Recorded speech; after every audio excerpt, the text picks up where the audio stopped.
ओम शांति। आज हम बाबा की 16 तारीख की मुरली सुनेंगे। मुरली का सार। बाबा ने कहा, मीठे बच्चे, तुम्हारा लव एक बाप से है, क्योंकि तुम्हें बेहद का वर्षा मिलता है। तुम प्यार से कहते हो मेरा बाबा।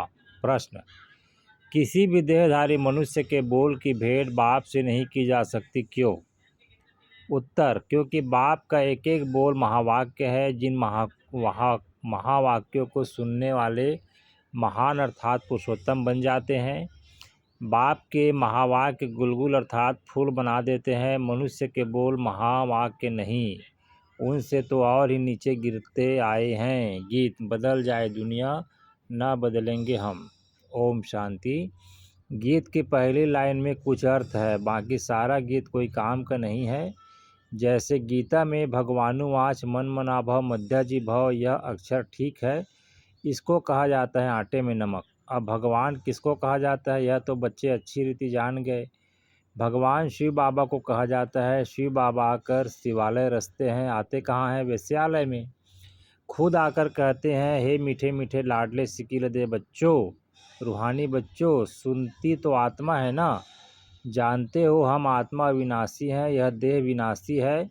हम आत्मा अब परमपिता परमात्मा से महावाक्य सुन रहे हैं। महावाक्य एक परमपिता परमात्मा के ही हैं, जो महान पुरुष पुरुषोत्तम बनाते हैं। बाकी जो भी महात्माएं गुरु आदि हैं, उनके कोई महावाक्य नहीं है। शिवो हम जो कहते हैं वह भी सही वाक्य है नहीं। अभी तुम बाप से महावाक्य सुनकर गुलगुल बनते हो। कांटे और फूल में कितना फर्क है। अभी तुम बच्चे जानते हो, हमको कोई मनुष्य नहीं सुनाते हैं। इस पर शिव बाबा विराजमान है, वह भी आत्मा ही है, परंतु उनको कहा जाता है परमात्मा। अभी पतित आत्माएं कहती हैं, हे परमात्मा आओ, आकर हमको पावन बनाओ। वह है परम पिता, परम बनाने वाला। तुम पुरुषोत्तम अर्थात सब पुरुषों में उत्तम पुरुष बनते हो। वह है देवताएं। परम पिता अक्षर बहुत मीठा है, सर्वव्यापी कह देते हैं तो मीठापन आता नहीं। तुम्हारे में भी बहुत थोड़े हैं जो प्यार से अंदर याद करते हैं। वह स्त्री पुरुष तो एक दो को स्थूल में याद करते हैं। यह है आत्माओं का परमात्मा को याद करना बहुत प्यार से। भक्ति मार्ग में इतना प्यार से पूजा नहीं कर सकते, वह लव नहीं रहता। जानते ही नहीं तो लव कैसे हो। अभी तुम बच्चों का लव बहुत लव है। आत्मा कहती है मेरा बाबा। आत्माएं भाई भाई है ना, हर एक भाई कहते हैं। बाबा ने हमको अपना परिचय दिया है, परंतु वह लव नहीं कहा जाता। जिससे कुछ मिलता है उसमें लव रहता है। बाप में बच्चों का लव रहता है, क्योंकि बाप से वर्षा मिलता है। जितना जास्ती वर्षा उतना बच्चे का जास्ती लव रहेगा। अगर बाप के पास कुछ भी प्रॉपर्टी नहीं है, दादे के पास है, तो फिर बाप में इतना लव नहीं रहेगा, फिर दादे से लव हो जाएगा।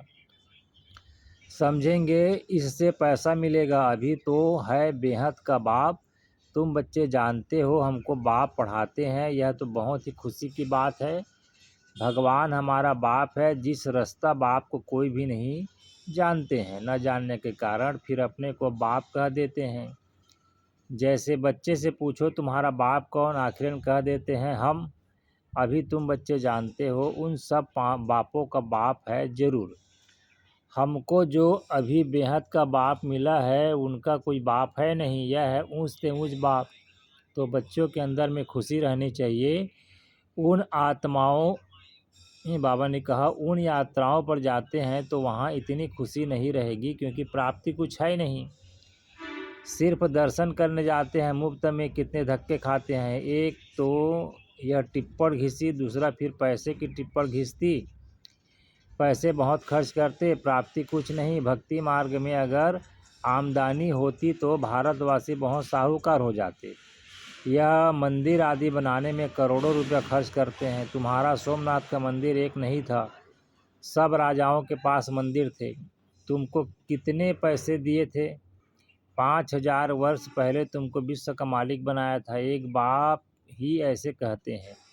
आज से 5000 वर्ष पहले तुमको राजयोग सिखाकर ऐसा बनाया था। अभी तुम क्या बन गए हो? बुद्धि में आना चाहिए ना, हम कितना ऊँच थे। पुनः जन्म लेते लेते एकदम पट आकर पड़े हैं, कौड़ी मिसल बन गए हैं। फिर अभी हम बाबा के पास आते हैं, जो बाबा हमको विश्व का मालिक बनाते हैं। यह एक ही यात्रा है। जबकि आत्माओं को बाप मिलते हैं तो अंदर में वह लव रहना चाहिए। तुम बच्चे जब यहाँ आते हो तो बुद्धि में रहना चाहिए कि हम उस बाप के पास जाते हैं जिनसे हमको फिर से विश्व की बादशाही मिलती है। वह बाप हमको शिक्षा देते हैं, बच्चे दैवी गुण धारण करो, सर्वशक्तिमान पतित पावन मुझ बाप को याद करो। मैं कल्प कल्प आकर कहता हूँ कि मामेकम याद करो तो विकर विनाश होंगे। दिल में यह आना चाहिए, हम बेहद के बाप के पास आए हैं। बाप कहते हैं मैं गुप्त हूँ, आत्मा कहती है मैं गुप्त हूँ। तुम समझते हो हम जाते हैं शिव बाबा के पास, ब्रह्मा दादा के पास, जो कंबाइंड है उनसे हम मिलने जाते हैं, जिससे हम विश्व के मालिक बनते हैं। अंदर में कितनी खुशी होनी चाहिए। जब मधुबन में आने के लिए अपने घर से निकलते हो तो अंदर में गदगद होना चाहिए। बाप हमको पढ़ाने के लिए आया है, हमको दैवी गुण धारण करने की युक्ति बतलाते हैं। घर से निकलते समय ही अंदर में यह खुशी रहनी चाहिए। जैसे कन्या पति के साथ मिलती है तो जेवर आदि पहनती है तो मुखड़ा ही खिल जाता है। वह मुखड़ा खिलता है दुख पाने के लिए, तुम्हारा मुखड़ा खिलता है सदा सुख पाने के लिए। तो ऐसे बाप के पास आने समय कितनी खुशी होनी चाहिए। अभी हमको बेहद का बाप मिला है, सतयुग में जाएंगे फिर डिग्री कम हो जाएगी। अभी तो तुम ब्राह्मण ईश्वरी संतान हो, भगवान बैठ पढ़ाते हैं, वह हमारा बाप भी है, टीचर भी है, पढ़ाते हैं, फिर पावन बनाकर साथ में भी ले जाएंगे। हम आत्मा अब इस छीछी रावण राज्य से छूटते हैं। अंदर में अथाह खुशी होनी चाहिए। जबकि बाप विश्व का मालिक बनाते हैं तो पढ़ाई कितनी अच्छी रीति पढ़नी चाहिए। स्टूडेंट अच्छी रीति पढ़ते हैं तो अच्छे मार्क्स से पास होते हैं। बच्चे कहते हैं बाबा हम तो श्री नारायण बनेंगे। यह है ही सत्यनारायण की कथा, अर्थात नर से नारायण बनने की कथा। वह झूठी कथाएं जन्म जन्मांतर सुनते आए हो। अभी बाप से एक ही बार तुम सच्ची सच्ची कथा सुनते हो, वह फिर भक्ति मार्ग में चला जाता है। जैसे शिव बाबा ने जन्म लिया, उसकी फिर वर्ष वर्ष जयंती मनाते आए हैं। वह कब आया, क्या किया, कुछ भी नहीं जानते। अच्छा, कृष्ण जयंती मनाते हैं, वह भी कब आया, कैसे आया, कुछ भी पता नहीं है। कहते हैं कंसपुरी में आता है, अब वह पतित दुनिया में कैसे जन्म लेगा। बच्चों को कितनी खुशी होनी चाहिए। हम बेहद बाप के पास जाते हैं, अनुभव भी सुनाते हैं ना, हमको फलाने द्वारा तीर लगा, बाबा आए हैं। बस उस दिन से लेकर हम बाप को ही याद करते हैं।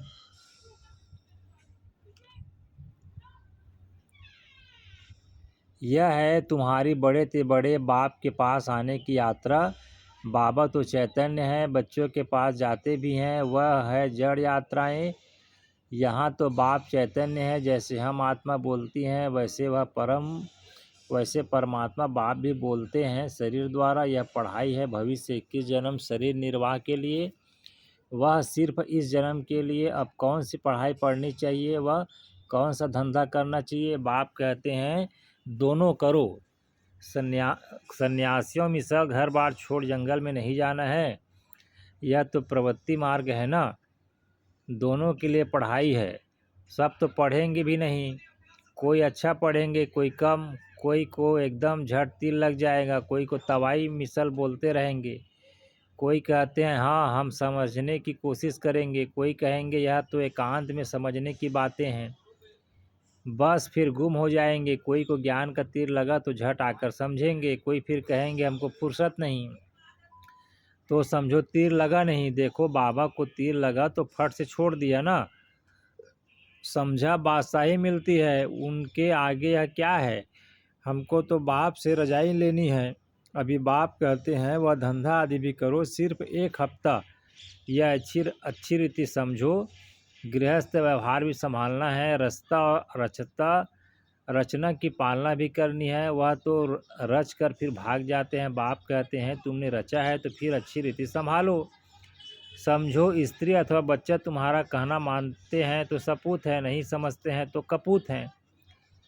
कपूत और सपूत का पता पड़ जाता है ना। बाप कहते हैं तुम श्रीमत पर चलेंगे तो श्रेष्ठ बनेंगे, नहीं तो वर्षा मिल न सके। पवित्र बन, सपूत बच्चा बन, नाम वाला करो। तीर लग गया फिर तो कहेंगे बस अभी तो हम सच्ची कमाई करेंगे। बाप आए हैं शिवालय में ले जाने, तो शिवालय में जाने लिए फिर लायक बनना है, मेहनत है। बोलो अब शिव बाबा को याद करो, मौत सामने खड़ा है, कल्याण तो उनका भी करना है ना। बोलो अब याद करो तो विकर्म विनाश होंगे। तुम बच्चियों का फर्ज है पियर घर और ससुर घर का उद्धार करना।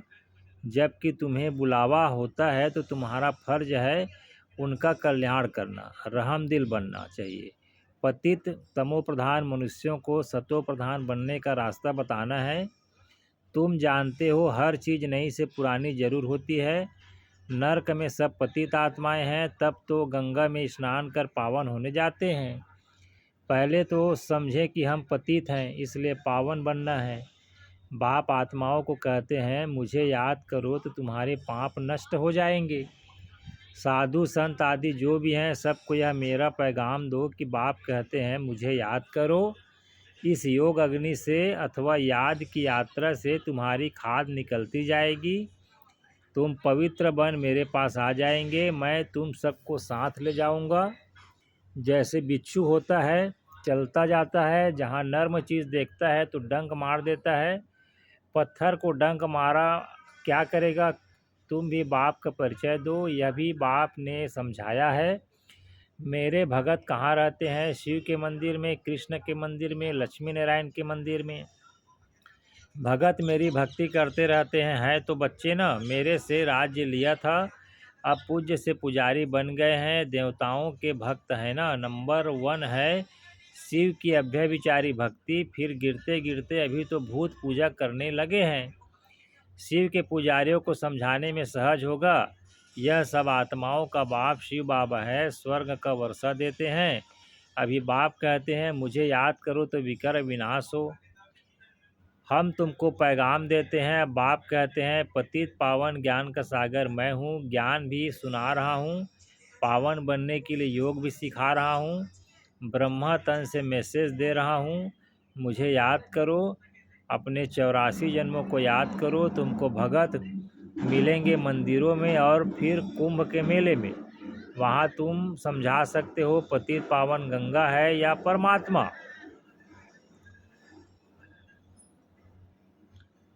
तो बच्चों को यह खुशी रहनी चाहिए कि हम किसके पास जाते हैं। है कितना साधारण, क्या बड़ाई दिखाएं। शिव बाबा क्या करे जो बड़ा आदमी दिखाई पड़े। सन्यासी कपड़े तो पहन नहीं सकते। बाप कहते हैं मैं तो साधारण तन लेता हूँ, तुम ही राय दो कि मैं क्या करूँ, इस रथ को क्या सिंगारूँ। वह हुसैन का घोड़ा निकालते हैं, उनको सिंगारते हैं। यहाँ शिव बाबा का रथ फिर बैल बना दिया है। बैल के मस्तक में गोल गोल शिव का चित्र दिखाते हैं। अब शिव बाबा बैल में कहाँ से आएगा। भल मंदिर में बैल क्यों रखा है। शंकर की सवारी कहते हैं, सूक्ष्म वतन में शंकर की सवारी होती है क्या। यह सब है भक्ति मार्ग जो ड्रामा में नूंद है। अच्छा मीठे मीठे सिक्की लदे बच्चों प्रति माता पिता बाप दादा का याद प्यार और गुड मॉर्निंग। रूहानी बाप की रूहानी बच्चों को नमस्ते, और हम रूहानी बच्चों का भी रूहानी माता पिता बाप दादा को याद प्यार, गुड मॉर्निंग, नमस्ते बाबा नमस्ते। धारणा के लिए मुख्य सार है। पहला पॉइंट है, बाबा ने कहा अपने आप से प्रतिज्ञा करनी है कि अभी हम सच्ची कमाई करेंगे, स्वयं को शिवालय में चलने के लायक बनाएंगे, सपूत बच्चा बनकर श्रीमत पर चलकर बाप का नाम बाला करेंगे। फिर दूसरा पॉइंट है, बाबा ने कहा रहम दिल बन, तमो प्रधान मनुष्यों को सतो प्रधान बनाना है, सबका कल्याण करना है, मौत के पहले सबको बाप की याद दिलानी है। फिर बाबा ने आज वरदान दिया। बाबा ने कहा वरदान में हर मनुष्य आत्मा को अपने तीनों कालों का दर्शन कराने वाले दिव्य दर्पण भव आप बच्चे अब ऐसा दिव्य दर्पण बनो जिस दर्पण द्वारा हर मनुष्य आत्मा अपने तीनों कालों का दर्शन कर सके, उन्हें स्पष्ट दिखाई दे कि क्या था और अभी क्या हूँ, भविष्य में क्या बनना है। जब जानेंगे अर्थात अनुभव करेंगे व देखने की अनेक जन्मों की प्यास व अनेक जन्मों की आशाएं मुक्ति में जाने की व स्वर्ग में जाने की अभी पूर्ण होने वाली है, तो सहज ही बाप से वर्षा लेने के लिए आकर्षित होते हुए आएंगे। आज का स्लोगन है, बाबा ने कहा, एक बल एक भरोसा। इस पाठ को सदा पक्का रखो तो बीच भंवर से सहज निकल जाएंगे। एक बल एक भरोसा। अव्यक्त इशारे। रूहानी रॉयल्टी और प्यूरिटी की पर्सनालिटी धारण करो। वारिस क्वालिटी प्रत्यक्ष तब होंगे जब आप अपनी प्यूरिटी की रॉयल्टी में रहेंगे। कहाँ भी हद की आकर्षण में आँख न डूबे। वारिस अर्थात अधिकारी, तो जो यहाँ सदा अधिकारी स्टेज पर रहते हैं कभी भी माया के अधीन नहीं होते, अधिकारीपन के शुभ नशे में रहते हैं। ऐसे अधिकारी स्टेज वाले ही वहाँ भी अधिकारी बनते हैं। अच्छा जी, ओम शांति।